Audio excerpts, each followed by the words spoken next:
Hello. Hello नियति। नियति तुम ठीक हो? अंजूरी ने झुककर वो मोबाइल उठा लिया। हाँ ठीक है वो, मगर तुम्हें किस बात का डर है?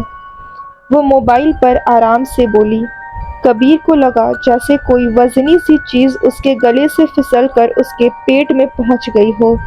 उसके आंखों के सामने सायरन का वो भयंकर रूप घूम गया जो चैतन्य देव शर्मा ने उस सपने में उसे दिखाया था।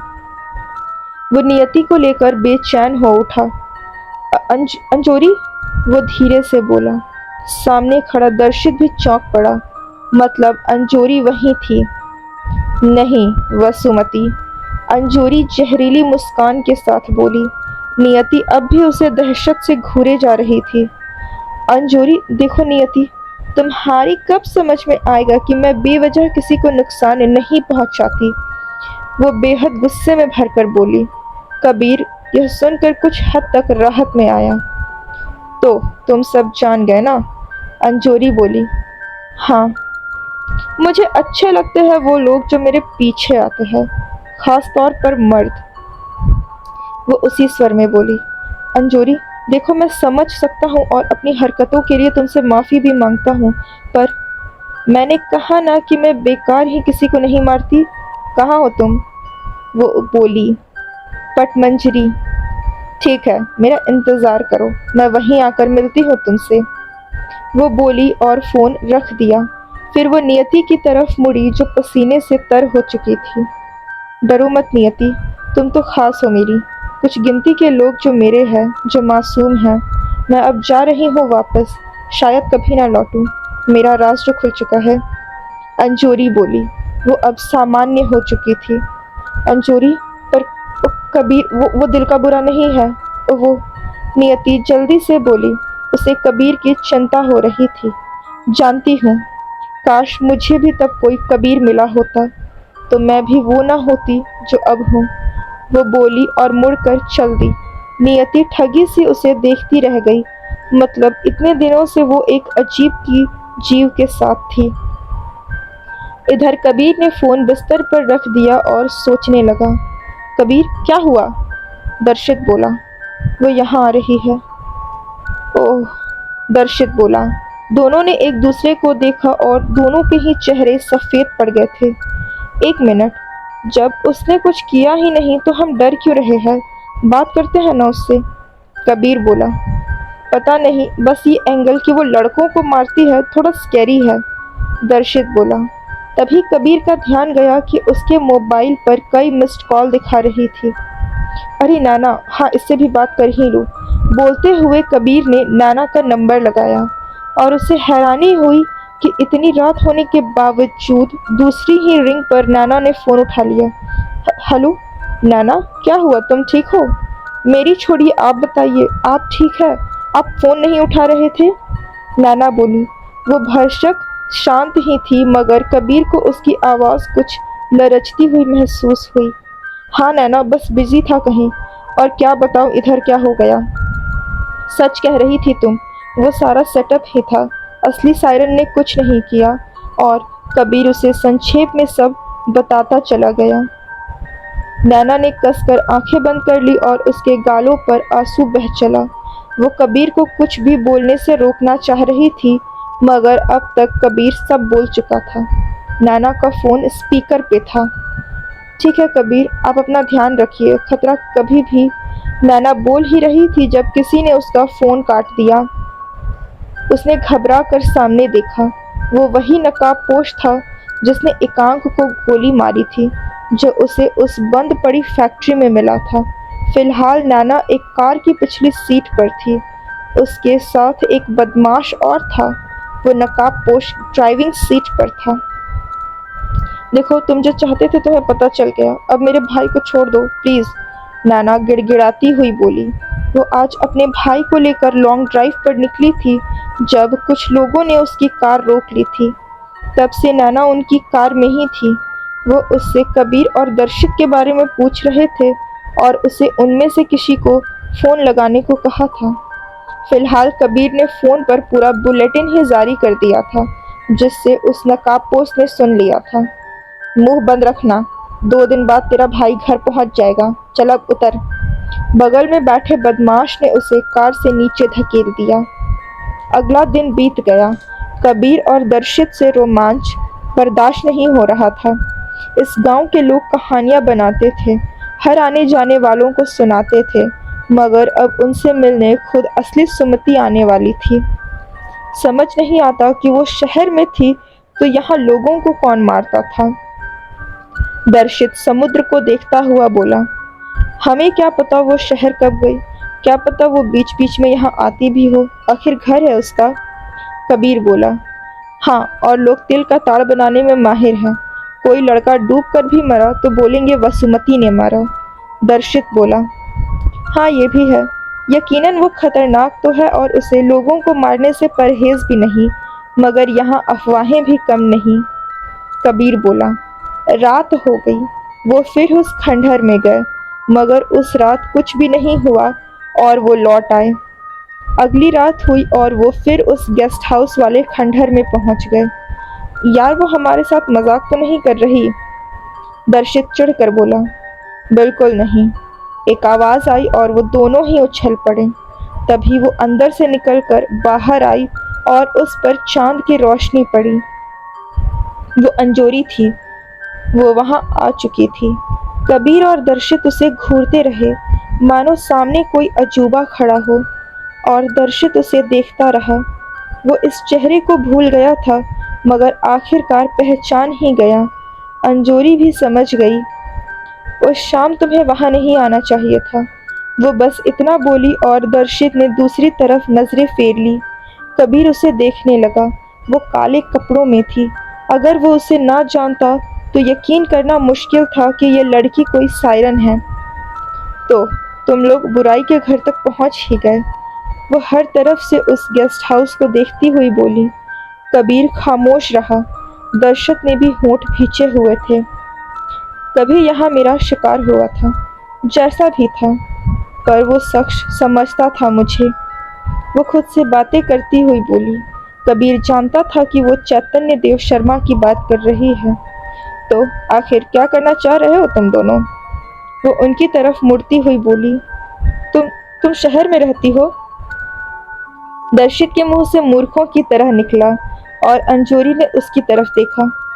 तो क्या जिंदगी भर यहाँ पटमंजरी में चट्टानों पर बैठकर आजा आई बहार गाती रहूं?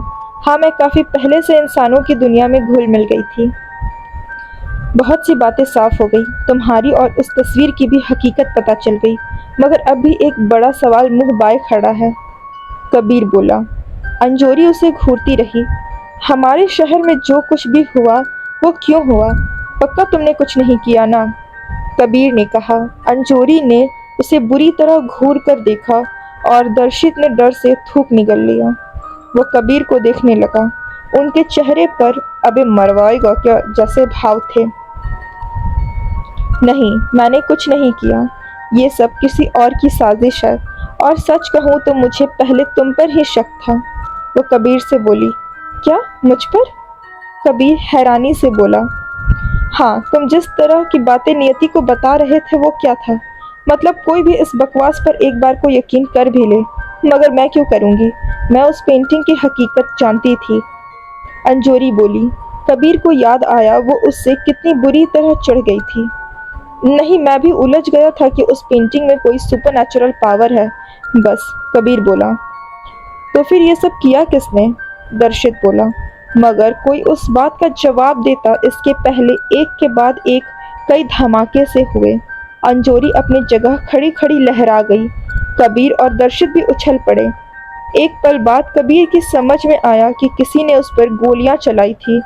अंजोरी गिर पड़ी और पलटकर अपने हमलावर को देखने लगी। कबीर और दर्शित भी उधर ही देखने लगे। फिर उन दोनों का ही मुंह खुला का खुला रह गया, क्योंकि सामने का नज़ारा किसी भी जल परी, ऑक्टोपस, मगरमच्छ, केकड़े, झींगा वगैरह से ज़्यादा हैरान कर देने वाला था। वो इंस्पेक्टर देवेंद्र बहल था। उसने ही गोली चलाई थी अंजोरी पर, मगर इससे भी ज़्यादा जो हैरान कर देने वाले थे उसके चेहरे के भाव। वो इस समय कहीं से भी मस्करा सा जोकर नहीं लग रहा था। उसके जबड़े कसे हुए थे और गुस्से में वो इतना खूंखार लग रहा था कि कबीर और दर्शित को अपनी आंखों पर यकीन ही नहीं हुआ। दोनों ने मुंह फाड़े एक दूसरे को हैरानी से देखा। वो मैं था, मैंने किया था सब, और देख आखिर तो मिल ही गई, बहल भिचे जबड़े से बोला। कबीर और दर्शित दोनों को ही अपनी आंखों पर यकीन नहीं हो रहा था। वो आए थे यहाँ आपस में बात करके मामले को सुलझाने, मगर आगे इतना बड़ा झोल निकलेगा उन्होंने भी नहीं सोचा था। यार ये वाकई वही है ना? कबीर तभी जुबान से बोला कि बस दर्शित ही उसे सुन सके। दिख नहीं रहा तुम्हें? अगर बहल का कोई कुंभ के मेले में बिछड़ा हुआ भाई नहीं है तो हाँ ये वही है। दर्शित भी धीरे से बोला, मतलब देखो इससे गन चलती भी है। मुझे तो इसी बात पर हैरानी हो रही है कि यह गन की सीधी और उल्टी तरफ पहचानता है। दर्शित बोला। दोनों ही कुछ भी बोले जा रहे थे, दोनों का ही दिमाग सैर पर जा चुका था, मगर ये सच था, वो बहल ही था। वो घर के अंदर आया, उसकी क्रूर गुस्से से भरी आंखें अंजोरी पर टिकी हुई थी। अंजोरी भी फर्श पर पड़ी हुई उसे घूरे जा रही थी। इस मामले में उसकी हालत भी कबीर और दर्शित से जुदा नहीं थी। ये जोकर सा लगने वाला बहल था जो इतने दिनों से ये सब कर रहा था, मगर क्यों? अंजोरी कोई आम इंसान नहीं थी, एक शक्तिशाली जादुई प्राणी थी। उसे गोलियों से नहीं मारा जा सकता था। उसके जख्म भरने लगे और वो आराम से उठकर खड़ी हो गई।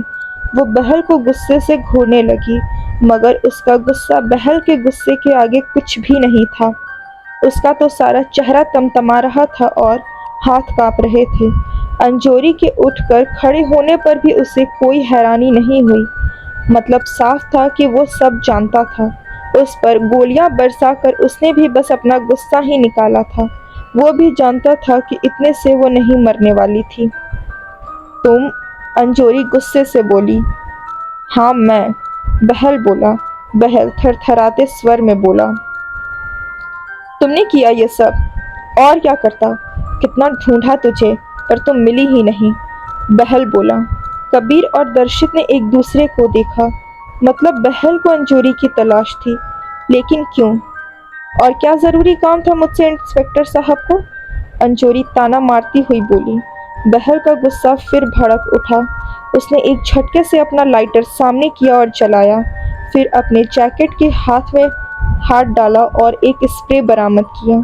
फिर कोई कुछ समझ पाता इसके पहले ही उसने दांत पीसते हुए अंजोरी की तरफ स्प्रे कर दिया। आग की एक लपट सी बनी और उसकी तरफ लगती। आग उसका सबसे बड़ा डर थी। अंजोरी ने जल्दी से घबरा कर चेहरा ढांक लिया। इसी का फायदा उठाकर बहल उस पर टूट पड़ा और उसे दबोच लिया, ये जानते समझते भी कि वो एक सायरन है जिसकी दुश्मनी खास मर्दों से ही है। मगर ऐसा लग रहा था बहल को अब किसी बात की परवाह नहीं रह गई थी। उसने उसके दोनों हाथ पीछे ले जाकर हथकड़ी में कस दिए। अंजोरी ने पलटकर उसे देखा और उसकी आंखों का रंग बदल गया। वो नीली बैंगनी सी हो गई थी। अब उसकी त्वचा पर भी कहीं कहीं शल्क दिखने लगे थे। वो सायरन में बदल रही थी। खबरदार, बहल गरजा और वही लाइटर उसके सामने किया। कोशिश भी की ना तो यहीं फूंक दूंगा। दर्शित चक्कर खाकर गिरने को हुआ। उससे बहल की यह बहादुरी हजम नहीं हो रही थी। मतलब कितनी फुर्ती और चपलता से उसने अंजोरी को बेबस कर दिया था, जबकि उसे देखने भर से लोगों की हालत खराब हो जाती थी। अरे यार, कबीर ने उसे संभाला। कसम से बस यही देखना बाकी था। दर्शित अपना सर मलता हुआ बोला। शांत रहो, कबीर बोला और आगे आया। सर, ये सब क्या है? आप ये सब क्यों कर रहे हैं? वो हिम्मत करके बोला, क्योंकि फिलहाल उसे अंजोरी से भी ज्यादा डर बहल से लग रहा था। पूछो इससे, क्या किया इसने? बहल बोला। वो अब भी गुस्से में ही था, मगर अब गुस्से के साथ साथ उसकी आवाज में एक दुख भी झलक रहा था। कबीर अंजोरी की तरफ मुड़ा, जो कि उलझन से बहल को देख रही थी। तुम्हारे साथ जो भी गलत किया वो करने वाला चैतन्य देव शर्मा था ना? तुम मार डालती उसे, जो चाहे वो सजा देती। मैं भी मानता हूँ वो इसी काबिल था, मगर तुमने वो श्राप उसके पूरे खानदान के मर्दों को दे दिया। मैं पूछता हूँ उनकी क्या गलती थी? बहल गर्जा। अब वो और भी ज्यादा दुखी लग रहा था। गुस्से में तो पहले ही था। अंजोरी उसे देखती रही और उसके चेहरे के भाव भी सख्त होने लगे। शायद चैतन्य देव शर्मा के नाम पर। श्राप? कैसा श्राप? कबीर बोला। हाँ, श्राप। वो काले पंख जो शरीर को चीर कर उगते हैं, जो हद से ज्यादा तड़पाते हैं, इतना कि किसी की जान ही निकल जाए। बहल ने उसकी तरफ देखकर कहा और कबीर चौंक पड़ा। उसने मुड़कर दर्शित को देखा जो हैरान था। वो पंख जो एकांक को आए थे, वो जो नैना ने देखे थे। हाँ, वो बेचारा श्रापित है। वो मेरा सबसे छोटा भाई है। बहल दुख से बोला। क्या? कबीर और दर्शित एक साथ बोले। 3 भाई थे हम और मैं सबसे बड़ा था। बचपन से ही इस दर्द को झेलते आ रहा हूँ मैं, मगर मैं किसी तरह सह लेता था। लेकिन मेरा छोटा भाई वो ना सह सका। वो जन्म से ही बीमार था और इस श्राप ने उसे और कमज़ोर कर दिया। 7 साल का था जब उसकी मौत हो गई। बहल बोला और उसकी आंखों में आंसू तैरने लगे। कबीर को उसके लिए बुरा लगने लगा। ये वाकई दर्दनाक था। तुम जिस एकांक को जानते हो, वो हम तीनों भाइयों में सबसे छोटा है। एक भाई को खो चुका था मैं, इसीलिए उसे मैंने बचपन में ही समझाया कि उसके साथ ये सब होगा और उसे सहना भी पड़ेगा। उसे इसके साथ ही जीना पड़ेगा। खैर, वो मजबूत था। मेरी ही तरह वो भी झेल लेता था इस नरक को। मगर अब बस हम दोनों ने ही तय किया कि इस श्राप की जड़ को ही खत्म कर देंगे। बहल अंजोरी को गुस्से से घूरता हुआ बोला, मगर अंजोरी के चेहरे पर एक चिढ़ाने वाली मुस्कान थी। वो बहल के दुख से आनंदित हो रही थी। उधर कबीर और दर्शित मुंह फाड़े बहल को घूरे जा रहे थे। तो इसका मतलब आप चैतन्य देव शर्मा के वंशज हैं? वो हैरानी से बोला। हाँ, हम हैं। बदनसीबी से हम उसी की ब्लड लाइन में आते हैं। जब से वो इस औरत से टकराया था और वो सारा हादसा हुआ था, तब से ही हमारे खानदान पर यह श्राप लगा है। हर पूरे चांद की रातों में हम इस दर्द से गुजरते हैं। पूरे चांद की रात, जब चैतन्य देव शर्मा ने कैद किया था इसे। पूछो इससे क्यों कर रही है हमारे साथ ये ऐसा? बहल चीखा। हाँ, क्यों? क्योंकि तुम्हारी नसों में भी उस नीच का खून दौड़ रहा है। तुम्हारा भुगतना तो बनता है। कितना दर्द और अपमान दिया था उसने मुझे बेबस करके। उस बेबसी को अपनी पेंटिंग में बनाकर वो मशहूर हो गया। मैं तब भी उसे माफ कर देती, मगर नहीं, उसने मेरा पंख भी नहीं लौटाया। वो बोली। बहल उलझन से उसे देखने लगा और कबीर बहल को। बहल ने फिर अपना लाइटर जला लिया। नहीं, हम बात करते हैं ना सर, प्लीज शांत हो जाइए। कबीर जल्दी से दोनों के बीच में आता हुआ बोला। अंजोरी प्लीज। फिर वो जल्दी से अंजोरी की तरफ भी मुड़ता हुआ बोला। अंजोरी वहीं एक स्टूल पर बैठ गई। उसके हाथ अब भी पीछे बंधे हुए थे और वो कोई प्रतिरोध नहीं कर सकती थी। सर, मैं समझ सकता हूँ आप। कबीर बहल को शांत कराने लगा। नहीं, तुम नहीं समझ सकते। तुमने कभी अपने अजन्मे बच्चे को मारा है? अपनी बीवी का 2-2 बार अबॉर्शन कराया है, सिर्फ इसलिए कि वो दोनों बार लड़कों को जन्म देने जा रही थी। बहल पगलाए स्वर में बोला। मैं पापी हूँ जो अपने ही बच्चों को खा गया, मगर जो हालत मैंने अपने भाइयों की देखी थी, उसके बाद मैं अपने बेटों को उस दर्द में नहीं देख सकता था। मैं गुनहगार हूँ अपने अजन्मे बच्चों का भी और अपनी पत्नी का भी। वो कलपते हुए बोला। कबीर की समझ नहीं आ रहा था वो क्या करे। अब तक वो इन सब से बुरी तरह परेशान था। लोग गायब हो रहे हैं और ये सब क्या हो रहा है, मगर उसने भी नहीं सोचा था कि सच इतना कुरूप होगा। अब बहल की परेशानियां सुनकर भी उसे दुख ही हो रहा था। वाकई उसकी क्या गलती, उसके भाई की, उसके बाकी परिवार के मर्दों का क्या कसूर? वो अंजोरी की तरफ मुड़ा। ये गलत है अंजोरी, तुम्हारे साथ जो भी किया उस चैतन्य ने किया, बाकियों की क्या गलती? गुस्सा थूक दो और अब बस जाने दो। कबीर बोला। जाने दूं? पंख चाहिए थे उसे मेरे, वापस नहीं किए उस नीच ने। ले अब पंख, पंख ही पंख। खुश हो जा। वो गुस्से से बोली। नहीं अंजोरी, ऐसी बात नहीं है। कबीर एक गहरी सांस लेता हुआ बोला। एक बार फिर उसके मस्तिष्क में कुछ अजीब सी झलकियां पौंधने लगी थी जो शायद उसकी नहीं थी। एक बार फिर चैतन्य देव शर्मा का प्रेत शायद उससे संपर्क कर रहा था। कबीर को दिखा फिर वही रहस्यमयी साया जो उसे पहले भी दिखा था। इस बार भी ठीक उसी जगह पर खड़ा था वो। कबीर सोचने लगा कि हर बार चैतन्य देव शर्मा का साया उसे एक ही जगह खड़ा क्यों मिलता है। और तभी अंजोरी के पैर आपस में जुड़ गए और किसी मछली की पूंछ में बदल गए। उस घर के फर्श पर पानी तो बिखरा हुआ था ही, उसने अपनी पूंछ से पानी की एक लंबी बौछार बहल पर उड़ा दी। उसके हाथ में थमी लाइटर बुझ गई। इसके साथ ही अंजोरी आ गई अपने खूंखार सायरन वाले रूप में और उस पर हमला कर दिया।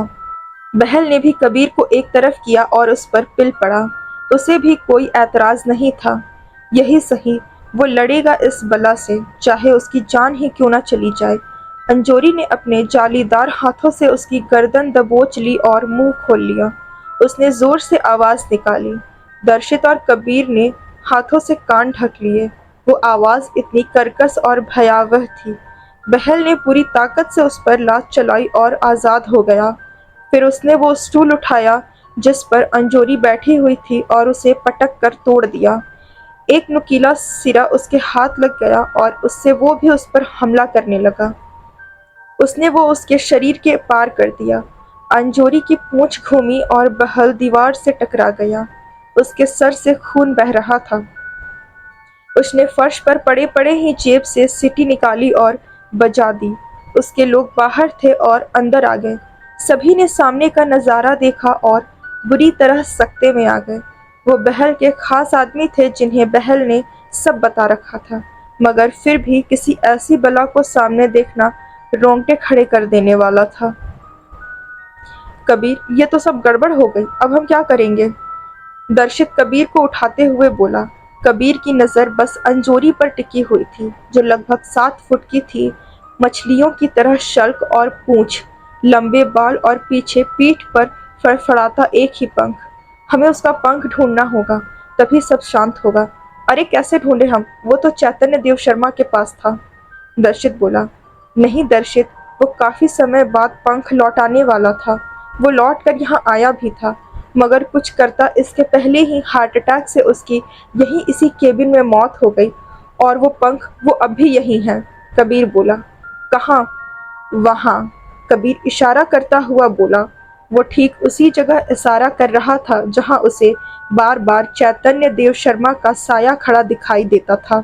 अगले भाग में हम इस राज से पर्दा उठाएंगे। तब तक के लिए बने रहिए। अगर कहानी पसंद आई तो वीडियो को लाइक करें, अपने दोस्तों के साथ शेयर करें और चैनल को ज़रूर सब्सक्राइब करें, क्योंकि नोटिफिकेशन में ही अगला पार्ट पॉपअप होगा और आप इस रहस्यमयी कहानी के तार सुलझा पाएंगे।